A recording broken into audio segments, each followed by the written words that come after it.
पण व्हायला हवा. इतका छान कार्यक्रम तुमच्यासाठी घेऊन आले. मी म्हणते राजूदादा यांच्यासाठी टाळ्यांचा कडकडाट होऊन जाते. आणि लोकमत सखी मंच आणि लोकमत पेपरसाठी टाळ्यांचा पाऊस. मला सांगा इथे तुमच्यापैकी उमेदवार लग्नांच्या कोण कोण आहेत? हात वर करा बरं जरा. लग्न कोणाकोणाला करायचंय? नाही तुमचं झालं, तुमच्या पुढच्या पिढींचं करूया ना. तर तुमच्यापैकी कोण? हा इथे दिसतात ना मला यंगस्टर्स आहेत पुढच्या का.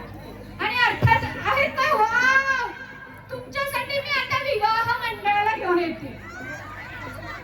कारण काय माहितीये का? अहो लग्न आपण मॅट्रिमोनी मध्ये नाव नोंदवतो, विवाह मंडळात नाव नोंदवतो, भेटतो, मीटिंग करतो, पण पुढे काय